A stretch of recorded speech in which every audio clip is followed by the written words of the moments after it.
So, what better way to describe individual personalities than by using trait? Well, the trait theory is a very straightforward approach to describe personality. We do it every day. It basically defines personality in terms of identifiable patterns of behavior. That is a key word, and I'll explain that in a little bit into a little bit more depth. So, it describes traits instead of explaining them, as in many other personality theories. So this theory uses description versus explanation, versus other theories of personality tend to use explanation to describe patterns of behavior. Long before Charles Darwin published On the Origin of Species in 1858, animal breeders knew that patterns of behavior are somehow influenced by inheritance from parents. A 2002 daily experience study by habit researcher Wendy Wood and her colleagues found that approximately 43% of daily behaviors are performed out of habit. Trait can be defined as habitual patterns of behavior, thought, and emotion. There are two approaches to define traits. The first one is internal causal properties, or as purely descriptive summaries. The internal causal definition states that traits influence our behaviors, leading us to do things in line with that trait. On the other hand, traits as descriptive summaries are descriptions of our actions that don't write to infer causality. So what exactly is a trait? Now, if someone asked you to describe your best friend, what kind of things would you say? Maybe that your best friend was funny, caring, loyal, even-tempered? Well, all of these words that I just called off represent traits. A trait can be thought of as a relatively stable characteristic. That is another defining word. So it's a stable characteristic that causes individuals to consistently behave in certain ways. So it has to be consistent. I guess it's synonymous with stable. So the combination and interaction of various traits forms a personality, and that's what's unique to each individual. Characteristics are features or qualities belonging typically to a person, place, or thing and serving to identify them. An example of characteristic is curiosity. The view that social behavior derives from personality is deeply rooted in common sense and traditional views. People are widely believed to have stable personality traits that account for readily discernible patterns in their behavior. The very concept of personality is usually understood in terms of consistency. That is, people are supposedly consistent in their motivations and actions. No two people have the exact same personality. We can even see that within our families. Even though we share many genes, we all have different personalities because we all possess these different traits. Well, let's get into what different theorists of the trait theory have to say in trying to describe traits. I always found those personality tests to be so fascinating, like the Myers-Briggs personality type test. I don't know if you've taken it before, but basically, it gives you a set of 4 letters that categorizes you into one of 16 personality types. And then within each one of those personality types, there's a set of traits and behaviors that you tend to dominate in your everyday life. The Myers-Briggs Type Indicator is an introspective self-report questionnaire indicating differing psychological preferences in how people perceive the world and make decisions. The test attempts to assign 4 categories: introversion or extroversion, sensing or intuition, thinking or feeling, judging, or perceiving. The original versions of the MBTI were constructed by 2 Americans, Catherine Cook Briggs and her daughter Isabel Myers. Briggs began her research into personality in 1917, upon meeting her future son-in-law.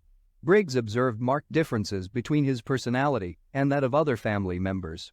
Briggs embarked on a project of reading biographies and subsequently developed a typology wherein she proposed 4 temperaments: meditative, spontaneous, executive, and social. Individual trait theories differ in terms of whether or not they believe that all individuals possess the same traits. So let's go through the first theorist. His name was Gordon Allport. So what Allport said is that all of us have different traits. He didn't believe that all individuals have the same traits. He said that they could differ amongst individuals. And he actually came up with a list of 4,500 different descriptive words to describe traits. And that wasn't the original list. Apparently the original had over 10,000. That's crazy. So anyways, from those 4,500, he was able to come up with 3 basic categories of traits. And the first one are our cardinal traits. The second one are our central traits. And the last one are our secondary traits.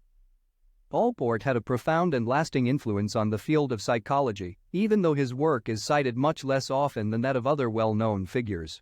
Part of his influence stemmed from his knack for exploring and broadly conceptualizing important and interesting topics such as rumors, prejudice, religion, traits. Another part of his influence resulted from the deep and lasting impression he made on his students during his long teaching career, many of whom went on to have important careers in psychology. Allport did not believe that people can be classified according to a small number of trait dimensions, maintaining that each person is unique and distinguished by peculiar traits. In one of Allport's own articles, Concepts of Trait and Personality from 1927, Allport states that traits are habits possessed of social significance and become very predictable. Allport states that the personality of a person is the single most unique thing about a person. Now, of these three, the cardinal traits are the characteristics that direct most of a person's activities. So these are the dominant traits, the ones that lie in the cardinal category. For example, one person may have a cardinal trait of selflessness or power motivation, but Allport says not all individuals have selflessness or power motivation. So that's the key right there. Individuals have some subset of traits from a universal possibility of traits, but not all individuals have the same traits. We mix and match. We all possess different ones. Now, these cardinal traits influence all of our behaviors, including the central and the secondary traits or dispositions, which influence behavior to a lesser degree. So these are dominant and these are expressed at a lesser degree. So an example of a central trait is honesty or sociability or shyness, which are less dominant than these cardinal traits. And a secondary trait is something like a love for modern art or reluctance to eat meat, and these are more preferences or attitudes. While the cardinal traits are considered among the most dominant of characteristics, they are also quite rare. Few people are so ruled by a singular theme that shapes the course of their entire life. Cardinal traits often develop later in life and serve to shape almost all aspects of an individual's purpose, behavior, and attitudes. Historical figures are often thought of in terms of their cardinal traits. For example, Mother Teresa is strongly associated with goodness and charity. Einstein is known for his genius, and his name is often used as a synonym for brilliance. All right, let's go to the second theorist, and his name was Raymond Cattell. Now, what Cattell did is that he proposed that we all have 16 essential personality traits. We all do. He said that they represent the basic dimensions of personality, and he turned this into the 16 Personality Factor Questionnaire, or 16PF for short. That was his contribution. The 16PF provides a measure of normal personality and can also be used by psychologists and other mental health professionals as a clinical instrument to help diagnose psychiatric disorders and help with prognosis and therapy planning. The measurement of normal personality trait constructs is an integral part of Cattell's comprehensive theory of intrapersonal psychological variables covering individual differences in cognitive abilities, normal personality traits, abnormal personality traits, dynamic motivational traits, mood states, and transitory emotional states, which are all taken into account in his behavioral prediction equation. The 16PF can also provide information relevant to the clinical and counseling process, such as an individual's capacity for insight, self-esteem, cognitive style, internalization of standards, openness to change, capacity for empathy, level of interpersonal trust, quality of attachments, interpersonal needs, attitude toward authority, reaction toward dynamics of power, frustration, tolerance, and coping style. The third theorist was Hans Eysenck, and what Eysenck did, his theory is based on the assumption that we all have three major dimensions. And these three major dimensions of personality encompass all traits that we all possess, but the degrees to which we individually express them are different. So this is different from Allport again. Allport said we have different unique subsets of traits. Eysenck is saying we all have these traits, but we express them at different degrees. So the three major dimensions of his theory, the first is extroversion. So you know what that is, extroversion versus introversion. That is the degree of sociability. The second is neuroticism, and neuroticism is our emotional stability. And the third is psychoticism. Psychoticism is the degree to which reality is distorted. Okay, so I know I said Eysenck said that we all possess traits that lie in these three categories, but we display them or express them to different degrees. Well, there's a little caveat here, because Eysenck said that we all have varying degrees of extroversion and neuroticism, but not necessarily psychoticism. According to Eysenck, the 16 primary personality factors identified by Cattell in the 16PF test were unreliable and could not be replicated. Eysenck chose instead to focus on higher-order factor analysis, and through his work, he identified 3 superfactors: extroversion, neuroticism, and psychoticism. It's important to note that Eysenck's theory does not contradict that of Cattell, but rather looks at a higher level of personality structure.